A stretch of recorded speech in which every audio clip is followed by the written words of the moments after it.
तो आप लोगों से थोड़ी सी बातचीत कर लूँ और आपके तवस्सुत से सिंध के लोगों से भी बात हो जाती है और जो हकीकतें हैं या जो इश्यूज़ हैं उनको बताने का मौका मिलता है। मैं 3-4 चीज़ों पे आज टच करूँगा।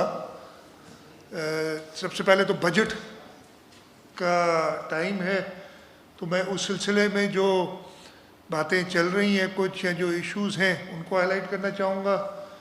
पानी के मसले पे काफ़ी गर्म बहस अभी तक चल रही है और फॉर सम रीज़न हमारी अपनी गलती है, शायद हम अपना पॉइंट ऑफ व्यू सही तरीके से बता नहीं सक रहे हैं, वो समझना नहीं चाह रहे हैं कुछ लोग, उसको भी मैं कोशिश करूँगा क्लियर करूँ। दूसरा जो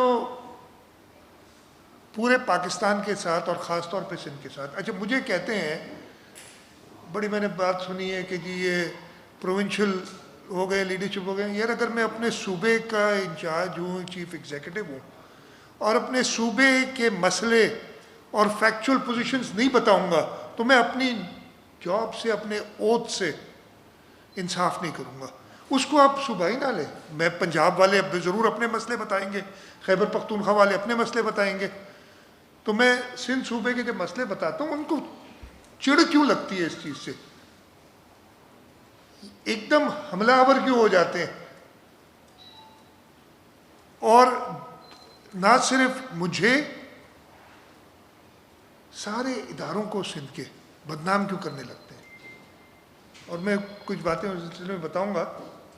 सबसे पहले तो मैं आपको बताता हूँ कि बजट फेडरल गवर्नमेंट ने पेश कर दिया।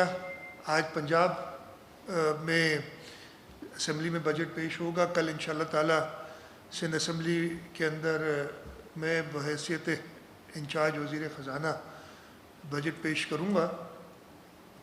बजट सारा डिपेंड करता है इसलिए कि हमारे यहाँ majority taxes federal government collect करती है। आइन में कोई ज़बरदस्ती नहीं करती, आइन में दिया हुआ है कि जी फेडरल गवर्नमेंट की क्या रिस्पॉन्सिबिलिटीज़ हैं और प्रोविंशियल गवर्नमेंट की क्या रिस्पॉन्सिबिलिटीज़ हैं, उस हिसाब से वो टैक्सेस कलेक्ट करते हैं। मैं सिर्फ आपको बता दूं कि परफॉर्मेंस, बड़ी परफॉर्मेंस की बातें सुनी ना हमने, वो जी हमने ग्रोथ हमारी इतनी फ़ीसद से इतनी फ़ीसद हो गई, पता नहीं क्या क्या नंबर, जब मैं ज़्यादा नहीं, बड़ी डबल तकरीबन हो गई ना। 1.9% आप ग्रोथ सोच रहे थे, 3.9% हो गई, 2.1 सोचा था आपने और 3.94 हो गई। मुझे सिर्फ एक छोटी सी चीज़ बता दें, आप लोग सारे भी, अगर इकॉनमी ज़्यादा तेज़ी से ग्रो हुई है तो इसका मतलब यही है ना कि आपकी अर्निंग भी बढ़ी होगी। हुकूमत के टैक्सेस हैं वो इकॉनमी जैसे ग्रो करती है उससे टैक्सेस बढ़ते हैं। तो ये क्या वजह है कि अगर आपके टैक्स भी बढ़े हैं, 2.1% से ग्रोथ रही, और ये मैंने NEC की मीटिंग में भी बात की थी, उसका जवाब खातिर ख्वाह नहीं मिला मुझे, कि 2.1% से 3.94% आपकी ग्रोथ हो गई है, तो आपके टैक्सेस बढ़ने की बजाय, यानी आपके रिसोर्सेज बढ़ने की बजाय कम क्यों हुए? कोई मुझे एक्सप्लेन करेगा ये? तो वो उन्होंने आए भाई है, हमारी कोई एक्सप्लेनेशन उनके पास नहीं होती, फिर एकदम आते हैं कि जी आप सिर्फ हमें क्रिटिसाइज करते हैं, आप सिर्फ एक्यूजेशंस करते हैं। मैं कहता हूँ मैं फैक्ट्स पेश कर रहा हूँ, मैं एक्यूज किसी को नहीं कर रहा हूँ, मैं सवाल कर रहा हूँ। तो ऐसा क्यों हुआ कि आपके जो टैक्सेस आपने कहे थे कि 4.9 ट्रिलियन होंगे FBR के, वो रिवाइज में आपने 4.7 ट्रिलियन कर दिए? मतलब फिर ग्रोथ कहाँ गई है आपकी? जहाँ तक सूबा सिंध का ताल्लुक है, हमें कहा गया था कि आपको 742 अरब रुपए दिए जाएंगे from the divisible pool taxes plus trade transfers, 2 हिस्सों में होते हैं। अब रिवाइज करके कह दिया है कि 742 नहीं, हमारी ग्रोथ बहुत ज़्यादा हुई है, हम अपनी टारगेट से आगे बढ़ गए, लेकिन आपको पैसे हम 742 नहीं देंगे। अब रिवाइज में वो आ गई है बजट ना, किताब आपने देख ली होगी, 680 अरब कर दिए, 680.4 या 5 बिलियन। मतलब ये कैसे हो गया? आपकी ग्रोथ बढ़ गई, आपने टैक्सेस बढ़ाने की, ज़्यादा कलेक्ट करने की बजाय अपने टारगेट से कम कलेक्ट किए, और आपने सिंध को तकरीबन ये 42 और 20 62 अरब रुपए तो पहले ही कह दिया नहीं मिलेंगे आपको, भाई भूल जाओ। और अभी तक 11 महीने में हमें मिले हैं 598 अरब रुपए। जो 11 महीने में 598 अरब रुपए मिले। अगर हम ये नंबर्स लिख लें, 598 बिलियन। अगर आप ओरिजिनल टारगेट से चलते, जो उन्होंने कहा था 742 बिलियन देंगे हमें, तो इन्हें हमें आखिरी महीने में तकरीबन 144 अरब रुपए देने। मैं ये भी नहीं कह रहा कि जब आपकी ग्रोथ बढ़ गई है तो आपके टैक्सेस भी बढ़ने चाहिए, तो आप हमें ज़्यादा पैसे दें हमारे हिस्से के मुताबिक जो हमारा हिस्सा बनता है। तो 144 बनने, और जो रिवाइज्ड टारगेट जो उन्होंने खुद ही, मैंने कहा ना 60 अरब 62 अरब रुपए कम कर दिए तकरीबन, उस हिसाब से आखिरी महीने में इन्होंने हमें 82 बिलियन रुपीस देने, 82.5 बिलियन रफली। अब मैं भी इधर, आप भी इधर, आप लोग मेहरबानी करके 1 जुलाई को मैं आपको बता दूंगा, एक प्रेस रिलीज कर देंगे, नासिर शाह साहब बता देंगे कि इन 144 को छोड़े जो 82.5 बिलियन है उसमें से कितने हमें आखिरी महीने में दिए रिवाइज टारगेट पे पूरा करने के लिए। ये आपको नंबर एज इट इज़ बता देंगे।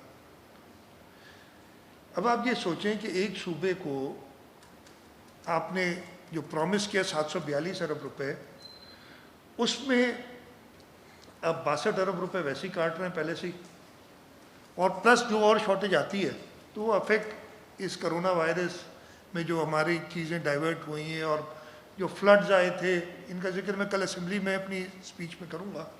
जो मानसून के फ्लड्स आए थे कराची शहर में, या पूरा जो हमारा लेफ़्ट बैंक मुतासर हुआ था, उसकी वजह से हमें जो एक्स्ट्रा खर्चे करने पड़े, वो ऑब्वियसली हमारे डेवलपमेंट प्रोग्राम पे इस पे का असर हुआ है। तो ये तो हो गई एनएफसी की बात। अच्छा, एनएफसी भी अब उसको 11 साल हो गए, हर 5 साल में होना होता है। एक खुशाइन बात है, मैंने एक स्टेटमेंट पढ़ा था फेडरल फाइनेंस मिनिस्टर का, इसलिए कि वो खुद खालिक हैं इस एनएफसी के। जो इस वक्त के फाइनेंस मिनिस्टर हैं, वो उस वक्त फेडरल फाइनेंस मिनिस्टर थे पाकिस्तान पीपल्स पार्टी में के दौर में, और वो हेड कर रहे थे नेशनल फाइनेंस कमीशन को उस वक्त। तो वो खालिक हैं जो करंट अवार्ड, जिस पे बड़ी अजीब ही बात है ना, अब उनको फाइनेंस मिनिस्टर भी बना दिया, लेकिन उनके दिए हुए अवार्ड पे अभी तक क्रिटिसाइज कर रहे हैं। 18वीं तरमीम पे क्रिटिसिज्म होता है, एनएफसी पे क्रिटिसिज्म होता है। मुझे वो खुशाइन बात में ये कह रहा था कि मैंने उनका एक स्टेटमेंट पढ़ा था, उन्होंने कहा कि एनएफसी में कोई खराबी नहीं थी, खराबी थी कि जो उसमें टारगेट सेट किए थे कि आपका टैक्स टू जीडीपी रेशियो इतना होना है, उस पर किसी ने काम नहीं किया। हाँ, अपने ग्रोथ को बढ़ाएं, फिर उस हिसाब से टैक्सेस को बढ़ाएं, बस सारा ब्लेम लगा दिया कि जी सूबों को ज़्यादा दे रहे हैं, सूबों को ज़्यादा दे रहे हैं, अभी तक यही करते हैं। तो अगला एनएफ से भी मैं चाहूँगा कि जल्द से जल्द आए। हमारी जो उसमें डिमांड्स हैं सूबे की, या हमारी जो प्रपोजल्स हैं कि हमें टैक्स कलेक्ट करने के और मौके दिए जाएं, सेल्स टैक्स ऑन गुड्स भी प्रोविंशलाइज किया जाता है कि सूबे खुद कलेक्ट करें, इसलिए कि हमने सेल्स टैक्स ऑन सर्विसेज में इवन दिस ईयर जो ये कह रहे हैं ना बहुत ज़्यादा ग्रोथ हुई है, बट टैक्सेस में हमने बड़े तीर मारे हैं। तो इस वक्त भी एफपीआर के टैक्सेस की ग्रोथ 17% है as I speak right now, जो 11 महीने का डेटा है हमारे पास। और जो एसआरबी है, सिंध रेवेन्यू बोर्ड, उसकी कलेक्शन जो है वो 21% है, 4% उससे ज़्यादा है इस वक्त भी, और पिछले सालों में तो और ज़्यादा रही है। पिछले साल तो उन्होंने, मैंने कहा ना 2 साल तो इन्होंने पिछले सालों से कम टैक्स कलेक्ट किया। ये पहला साल है कि जब इन्होंने 17% ग्रोथ की है एक लो बेस से, इसलिए कि ये बेस वही है जो 2017-18 का था। 2019-20 में वही टैक्स कलेक्ट हुए थे जो 2017-18 में थे।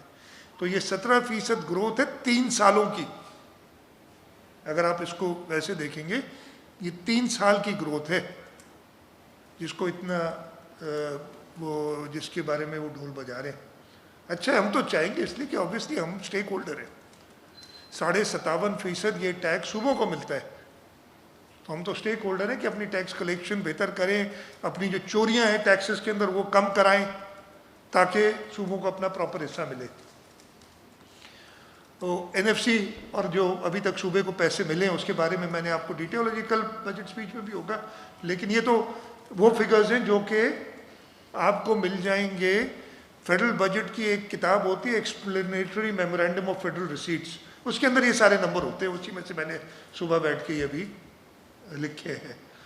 और जो कलेक्शन के हैं वो मैंने आपको 11 महीने के बता दिए कि हमें अभी तक 598 बिलियन मिले हैं।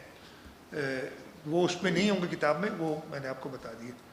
अच्छा जी, दूसरा पीएसटीपी पे मैंने एक जब वापस आया था एनईसी की मीटिंग से, अगले दिन यहाँ मीटिंग प्रेस कॉन्फ्रेंस की थी, आप लोगों को आगाह किया था, और उसके बाद फिर जो मैं 2-3 दिन नहीं था यहाँ, लेकिन जो खबरें पढ़ता रहा ये गोला बारूद के जी ये तो प्रोविंशलाइज हो गया है और फलाना है। और वो भाई मैं फैक्ट्स में एक अगर गलत बात कहूँ तो मुझे आप कहें कि जी ये गलती आप कर रहे, मैं मानूंगा अगर कोई गलती मैं करूँ, मैं कोई और लफाजी नहीं कर रहा हूँ। तो मैं तो सिर्फ प्रोजेक्ट्स को बता के आपको हमेशा बताता हूँ कि ये हमारे साथ ज्यादती हो रही है। और मैं सिंध की बात करूँगा ना, और मैं कहाँ की बात करूँगा आपसे, मैं फिर रिपीट करता हूँ कि हमारे साथ शदीद नाइंसाफ़ी हुई है।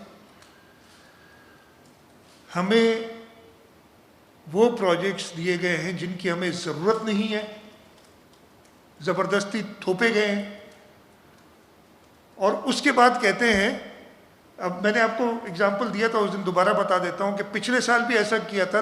10 अरब 9.7 बिलियन के प्रोजेक्ट्स उन्होंने थोपे थे, जिस पे मैंने ऑब्जेक्ट किया था कि ये सही प्रोजेक्ट्स नहीं, और खर्च सिर्फ 500 मिलियन कर सके उन पे। ये मैंने आपको क्या गलत है क्या?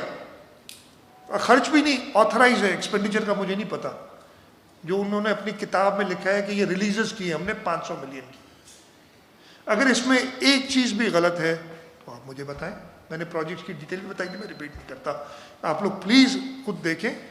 मैं और कोई इल्ज़ाम तो नहीं लगा रहा ना, मैं कह रहा हूँ ये तो वादे आपने पिछले साल भी किए थे कि हम इतने अरब दे देंगे, इतने अरब। मैं कह रहा हूँ ये प्रोजेक्ट्स ऐसे हैं जिन पर खर्च ही नहीं हो सकता। 9.7 बिलियन के प्रोजेक्ट्स आपने पिछले साल हमें एक कैबिनेट डिवीजन में डाल के दे दिए थे, खर्चा 500 मिलियन हुआ उस पर, या रिलीज 500 मिलियन हुए उस पर। इसी तरीके के और कई प्रोजेक्ट्स आपने इस साल डाल दिए हैं उसमें, जिसमें सूबाई हुकूमत से कोई कंसल्टेशन नहीं की गई। मैंने उधर भी कहा और उधर उन्होंने एक्सेप्ट किया कि ये रेपुटेशन हो सकती, डुप्लीकेशन हो सकती है, इसमें करप्शन के चांसेस हैं। हमें जब पता ही नहीं कि कौन सी स्कीमें आप कर रहे हैं और हम ही वही डुप्लीकेट कर दें, और फिर अगर कोई उससे फ़ायदा उठाना चाहे कि उन स्कीम्स को हमें भी चार्ज करे और आपको भी चार्ज करे, तो आप कैसे चेक करेंगे? हर जगह पे होता है कि ग्राउंड से प्रोजेक्ट्स कंसीव होते हैं, ऊपर से नहीं होते इस्लामाबाद से बैठ के प्रोजेक्ट्स कंसीव। और ख़ास तौर पे ऐसे प्रोजेक्ट्स जो कि हों कि जी फलानी गली में नाली बनानी है और इस ड्रेन में ढकना डालना है, मैनहोल कवर डालना है, ये प्रोजेक्ट्स हैं जो भी दिए हुए हैं, जो हम कहते हैं। और ऑन दी कंट्री बाकी सूबों में बहुत अच्छी बात है, आप डेवलपमेंट करें। मैं किसी सूबे से कोई मेरा डिफरेंस नहीं है, मैं वफाक से कहता हूँ कि वो सबको बराबर, और एज़ पर कॉन्स्टिट्यूशन जो आर्टिकल 156 है जो कहता है कि बैलेंस डेवलपमेंट एंड इक्विटी, उसको मद्देनज़र रखते हुए आप खर्चा करें। आप वहाँ पे मेजर रोड्स बना रहे हैं, अच्छी बात है, बड़ी खुशी होती है। और फिर जब हम उस पर ऑब्जेक्ट करते हैं तो एक साहब उठ के कहते हैं कि जी कितने साल हो गए, कितने मोटरवे बना लिया आपने। वो मेरे भाई आके देखो सिंध को, सबसे पहला पब्लिक प्राइवेट पार्टनरशिप में एक कामयाब प्रोजेक्ट हैदराबाद मीरपुर खास ड्यूल कैरेज वे सिंध हुकूमत नहीं बनाया। आपका एक फेडरल रोड कराची से ठट्टा पब्लिक प्राइवेट पार्टनरशिप में हम नहीं बनाया। उसके बाद मैंने कई रोड पिछली बार भी गिनवाए थे, पूरा सांगर डिस्ट्रिक्ट, टंडो अलाया डिस्ट्रिक्ट, टंडो मोहम्मद खान, आप कश्मोर, जेकबाद, थ्रू फंडिंग ऑफ, कहीं पे हमने फॉरेन एडेड फंडिंग ली है, कहीं पे अपनी फंडिंग है, ये रोड रास्ते हमने बनाए। आपसे क्या हुआ है कि हमसे पैसे लेके 50% 3 साल से, बल्कि 4 साल से वो रोड आप कंप्लीट नहीं कर सके, आपसे काम नहीं हो रहा है। फिर वो उठ के शोर मचाते हैं कि किसी और सूबे में हमने नालों की सफाई नहीं की या नालों की सफाई कर रहे हैं। भाई आप आए थे, आपने कहा ये हम काम करेंगे, आप करा रहे किसी और से हैं। तो ये जब मैंने ऑब्जेक्ट किया था विद फैक्ट्स किया हर जगह पे। मैं फिर कहता हूं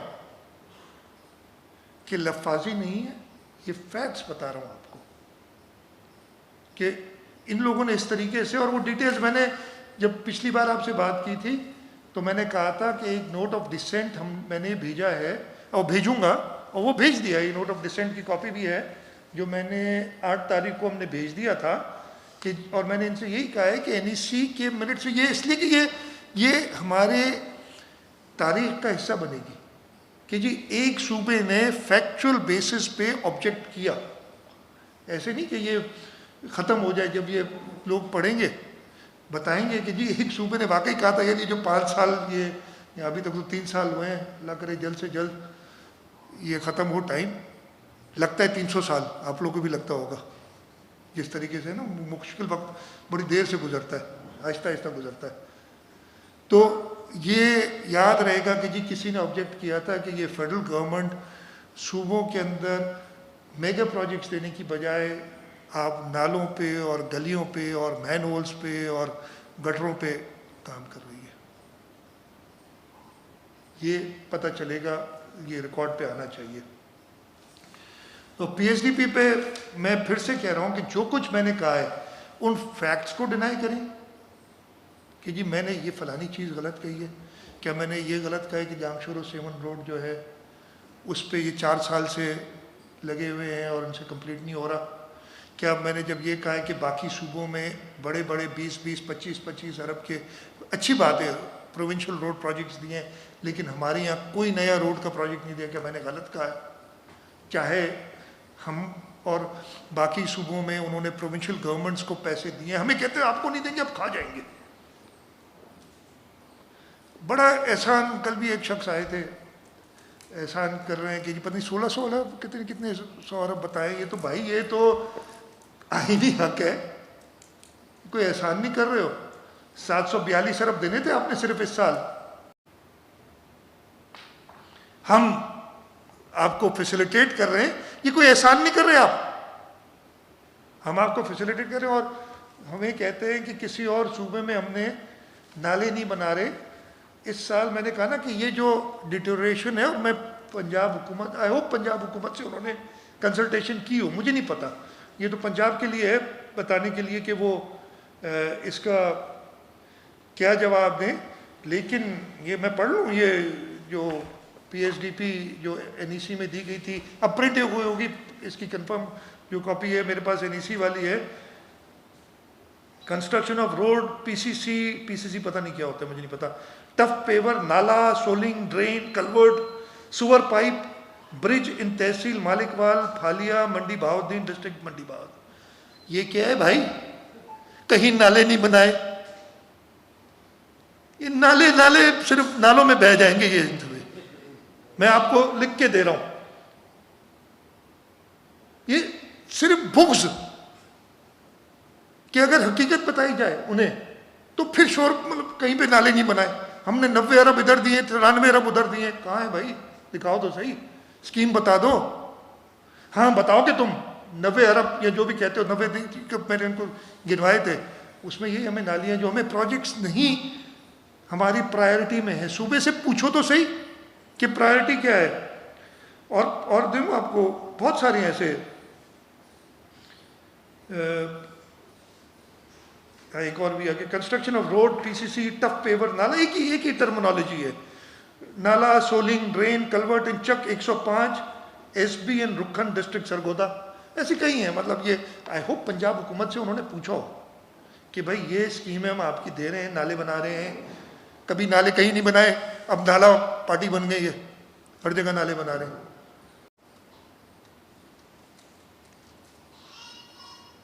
और आपने दिए कितने, वो मैंने आपको बताया। तो ये एहसान नहीं है, इसको एहसान नहीं समझो। ये और मैंने ये भी कहा था कि इसका मेजॉरिटी इस सूबे से, 70% इस सूबे से कलेक्ट होता है आपके पूरे। क्या मैंने गलत कहा? किसी एक चीज़ पे गलत बता दो ना कि ये जी आपने फैक्चुअली गलत कहा, और मैं अगर गलत कहा होगा इसलिए कि हो सकता है कहीं मुझे पास गलत नंबर हो, मैं एक्सेप्ट करूँगा। लेकिन आप सिर्फ उस पर ये कह देना कि ये चोर हैं और ये डाकू हैं और इनसे काम नहीं चलेगा, और फलाना आर्टिकल जो याद आता है आर्टिकल वो गलत सही पढ़ दिया, यह आर्टिकल लगा दो अभी, अच्छा ये नहीं लगता तो ये लगा दो।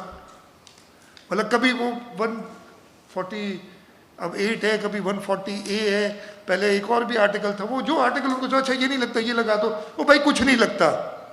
ये आइन शहीद जुल्फ़िकार अली भुट्टो का है। इस आइन के अंदर सूबों को पूरा आके सूबों को तुम ऐसे नहीं कुचल सकते जिस तरीके से तुम सोच रहे हो। जनाब, तीसरी चीज जो मैं उठाना चाह रहा था, हाँ उससे पहले, वाटर से पहले मैंने आपको बता दूं, मरदमशुमारी पे मेरी ऑब्जेक्शन थी CCI में, वो ऑब्जेक्शन नोट हुई, मैंने उस पर डिसेंटिंग नोट दिया। उसके बाद हमने अपना आईनी हक इन्वोक करते हुए पार्लियामेंट में लिख दिया है कि जी एक जॉइंट सेशन बुलाएं और इसको डिस्कस करें, इसलिए पूरे सिंध की आबादी आपने कम काउंट किया, हमारा ये ग्रीवेंस है।